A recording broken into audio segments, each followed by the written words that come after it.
previous lecture, we discussed solution, solute, solvent, three types of solutions: unsaturated solutions, saturated solutions, supersaturated solutions, various concentration terms, mole fraction, percentage composition, percent weight by weight, percent weight by volume, percent volume by volume, molality, molarity, parts per million, normality and formality. In this lecture, we are going to discuss effect of pressure on solubility, Henry's law, vapor pressure of liquids, factors affecting vapor pressure, Raoult's law and ideal solutions. Now, let us discuss the effect of pressure on solutions. Pressure changes do not affect solubility of liquids and solids significantly aside from the extreme pressure changes, that is in vacuum or very high pressures. Gases are compressible fluids and therefore solubilities in liquids are pressure dependent. Solubility of a gas in a liquid increases with increase in partial pressure of the gas above the solution. The quantitative connection between the solubility and pressure is given by Henry's law. Let us discuss Henry's law. According to this law, the mass of a gas dissolved in a given volume of a liquid at constant temperature is proportional to the pressure of the gas. Thus, if m is the mass of the gas dissolved per unit volume of a solvent and p is the pressure of the gas in equilibrium with the solution, then according to Henry's law, m, that is mass of the gas dissolved, is directly proportional to p, that is partial pressure at constant temperature, or we can say that m is equal to k into p, where k is the proportionality constant, or m upon p is equal to k. There is a relation of solubility with Henry's law. The relationship between solubility and Henry's law can be given by the expression Sg is equal to K into Pg, where Sg is the solubility of the gas and Pg is the partial pressure of the gas above the liquid. K is Henry's law constant. It has been observed that most gases obey Henry's law provided the pressure is not too high, the temperature is not too low and the gas is not highly soluble and does not enter into chemical combination with the solvent. Let us have a look on a practice problem. The solubility of gas A in water is 2.79 grams per liter at a partial pressure of 0.24 atmospheres. What is the Henry's law constant for A? Molecular mass of the gas is 80 grams per mole. You can use the relationship S gas is equal to KH into P gas. You have to calculate KH, hence KH is equal to S gas upon P gas. Put the values. You have given the mass of the gas, convert it into its number of moles by dividing the mass by its molecular mass. Put the values in the equation and you will get the value of Henry's law constant is equal to 0.145 moles per liter per atmosphere. There is another practice problem. The partial pressure of carbon dioxide gas in a bottle of soft drink is 4 atmospheres at 25 degrees Celsius. What is the solubility of carbon dioxide? Henry's law constant for carbon dioxide dissolved in water is 3.3 into 10 to the power minus 2 moles per liter per atmosphere. Now, you know that solubility is equal to Kh into partial pressure of carbon dioxide.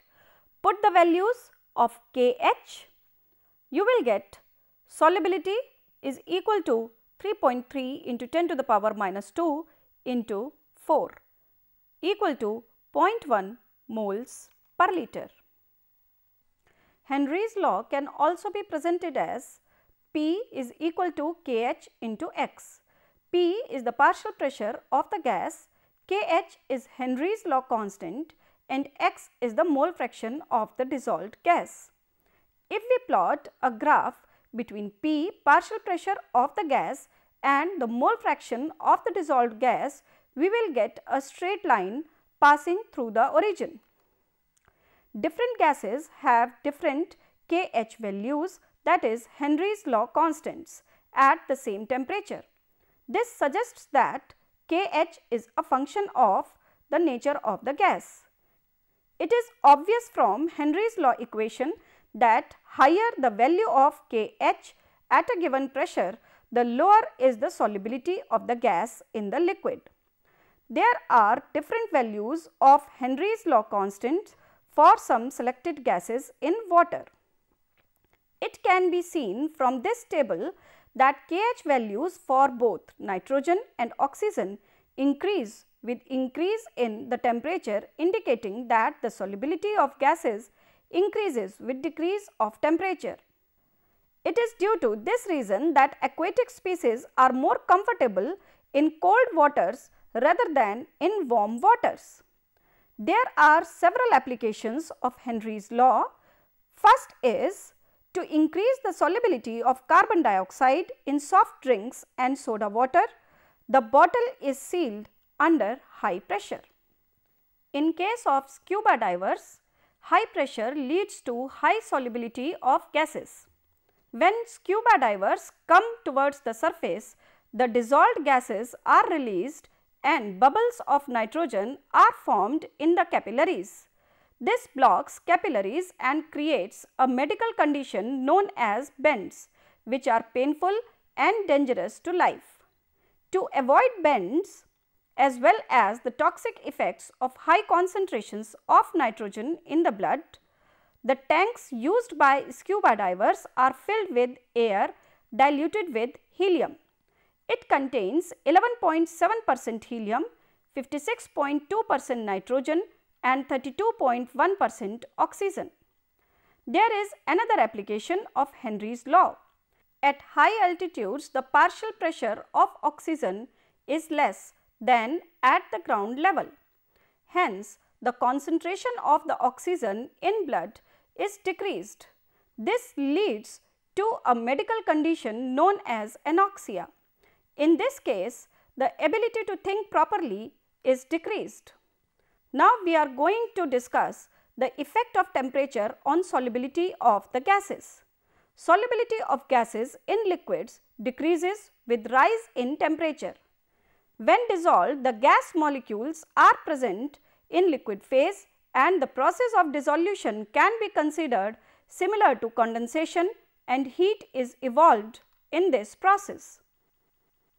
We know that the dissolution process involves dynamic equilibrium and thus must follow Le Chatelier's principle.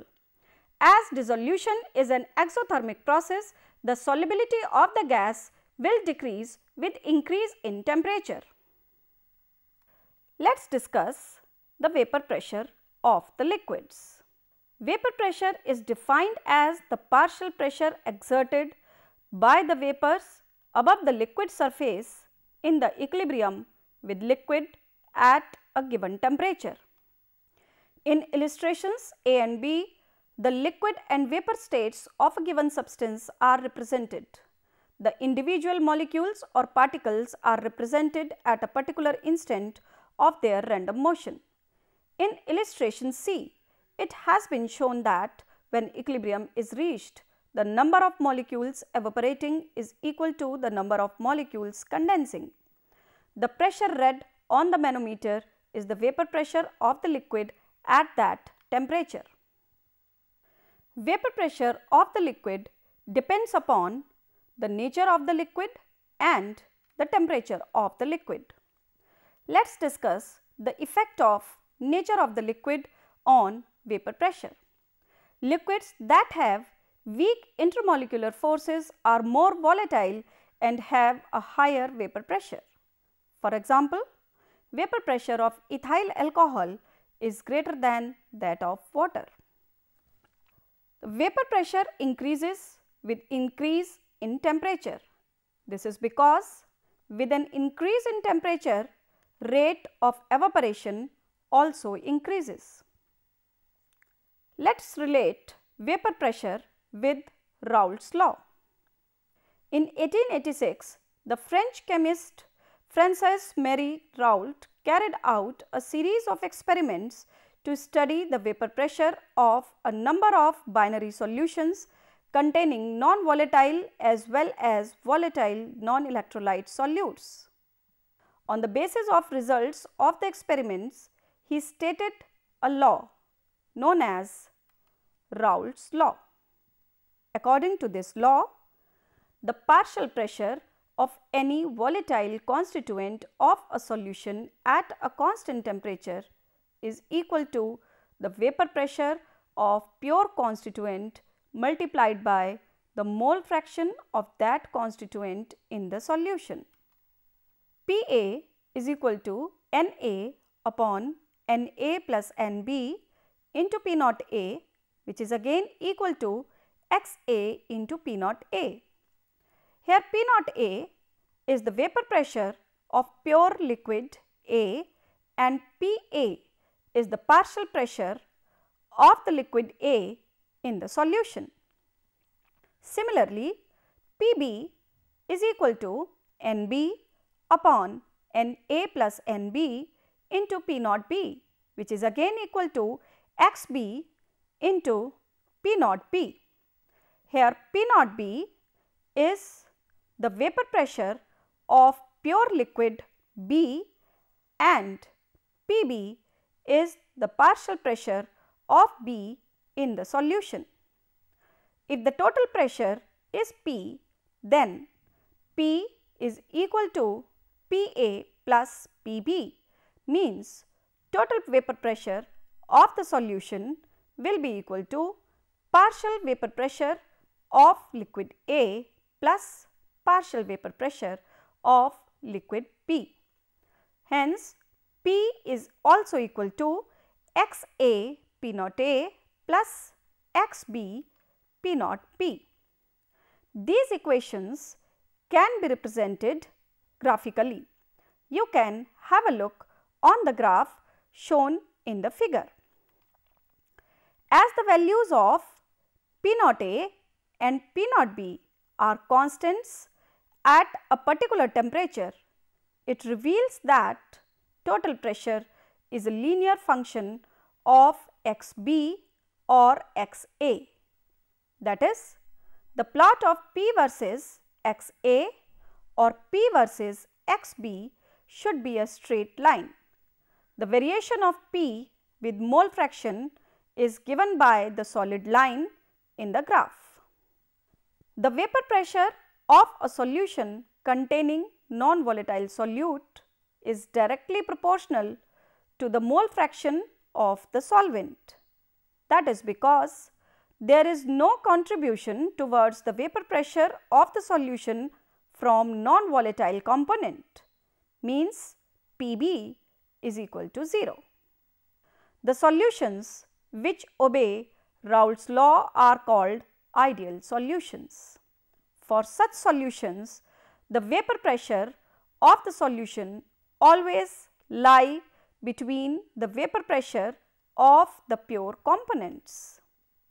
There is a relationship between Dalton's law and Raoult's law.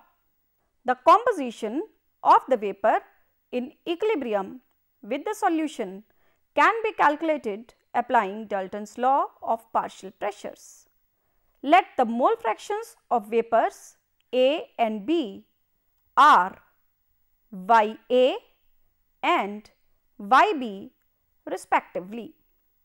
Let Pa and Pb be the partial pressures of vapors A and B respectively, and total pressure is P.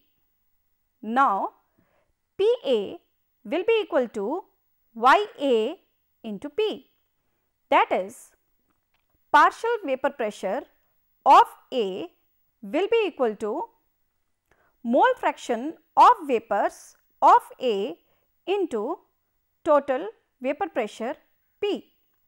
Similarly, Pb is equal to Yb into P, that is, partial vapor pressure of B will be equal to mole fraction of B in vapor state into total pressure of the solution. Pa is equal to Xa into P naught A and Pb is equal to Xb into P naught B. These equations 3rd and 4th are given by Raoult's law. Equating equation number 1 and equation number 3, we will get Ya into P is equal to Xa into Pa naught, or Ya is equal to Xa Pa naught upon P, or Pa upon P. That is, the mole fraction in vapor phase of liquid A is equal to partial vapor pressure of A upon total pressure. By equating equation 3 and 4, we get Yb equal to Xb P naught B upon P equal to Pb upon P. That is, mole fraction of liquid B in vapor phase equal to vapor pressure of B upon total vapor pressure. Thus, in case of ideal solution, the vapor phase is richer with more volatile component, that is, the one having relatively greater vapor pressure. Let us take an example. The vapor pressure of ethanol and methanol are 44.5 millimeters and 88.7 millimeters of mercury respectively. An ideal solution is formed at the same temperature by mixing 60 grams of ethanol with 40 grams of methanol. Calculate the total vapor pressure for solution and the mole fraction of methanol in the vapor. Now, number of moles of ethyl alcohol will be equal to its weight divided by its molecular weight. Molecular weight of ethyl alcohol is 46. Hence, number of moles of ethyl alcohol will be equal to 60 divided by 46 equal to 1.304. Similarly, number of moles of methyl alcohol will be equal to 40 upon 32 equal to 1.25. So, mole fractions of ethyl alcohol equal to number of moles of ethyl alcohol upon total number of moles, that is 0.5107. Similarly, mole fraction of methyl alcohol will be equal to number of moles of methyl alcohol divided by total number of moles, which is equal to 0.4893. Hence, partial pressure of ethyl alcohol is equal to mole fraction of ethyl alcohol into vapor pressure of pure ethyl alcohol, which is equal to 0.5107 into 44.5 equal to 22.73 millimeters of mercury. Similarly, partial pressure of methyl alcohol will be equal to mole fraction of methyl alcohol into partial pressure of pure methyl alcohol, which is equal to 0.4893 into 88.7 equal to 43.73 millimeters of mercury. Total vapor pressure of solution will be equal to partial pressure of ethyl alcohol and partial pressure of methyl alcohol, which is equal to 22.73 plus 43.40 equal to 66.13 millimeters of mercury. Mole fraction of methyl alcohol in vapor is equal to partial pressure of methyl alcohol upon total vapor pressure. Partial pressure of methyl alcohol is 43.40 and total vapor pressure is 66.13. Hence, mole fraction of methyl alcohol in vapor phase is equal to 0.6563 millimeters of mercury. Let us have a look on another example. Two liquids A and B form ideal solution. At 300 Kelvin, the vapor pressure of a solution containing 1 mole of A and 3 moles of B is 550 millimeters of mercury. At the same temperature, if 1 more mole of B is added to this solution, the vapor pressure of the solution increases by 10 millimeters of mercury. Determine the vapor pressure of A and B in their pure states. Now, let the vapor pressure of pure A is equal to P naught A and the vapor pressure of pure B is equal to P naught B. Total vapor pressure of the solution which contains 1 mole of A and 3 moles of B will be equal to 550 millimeters of mercury, and that will be given by 550 equal to 1 by 4 P naught A plus 3 by 4 P naught B. Here 1 by 4 is the mole fraction of A and 3 by 4 is the mole fraction of B. Similarly, total vapor pressure of the solution which contains 1 mole of A and 4 moles of B is 560 millimeters of mercury. Now, the equation is formed: 560 is equal to 1 by 5 P naught A plus 4 by 5 P naught B. Here 1 by 5 is the mole fraction of A and 4 by 5 is the mole fraction of B. Solving equations 1 and 2, P naught B is equal to 600 millimeters of mercury, which is the vapor pressure of pure B, and P naught A is equal to 400 millimeters of mercury, which is the vapor pressure of pure A. There is another example for practice. An aqueous solution containing 28% by mass of a liquid A. Molecular mass of this substance is 140. This solution has a vapor pressure of 160 millimeters at 37 degrees Celsius. Find the vapor pressure of the pure liquid A. The vapor pressure of water at 37 degrees Celsius is 150 millimeters. For total miscible liquids, total pressure of the solutions is equal to mole fraction of A into vapor pressure of A in its pure state plus mole fraction of B into vapor pressure of B in its pure state. Number of moles of A is equal to 28 divided by its molecular mass 140, which is equal to 0.2. Liquid B is water. Its mass is 100 minus 28 grams, which is equal to 72 grams. Number of moles of B is equal to 72 upon 18. Here 18 is the molecular mass of water. So, number of moles of water is equal to 4. Total number of moles is equal to 0.2 plus 4, which is again equal to 4.2. In this example, it is given that total pressure is 160 millimeters and P naught B is equal to 150 millimeters. So, 160 is equal to 0.2 upon 4.2 into P naught B plus 4 upon 4.2 into 150. Equating, we can get P naught A is equal to 360.15 millimeters. Let us discuss the ideal solutions. An ideal solution is one in which the molecules attract one another with equal force irrespective of their nature.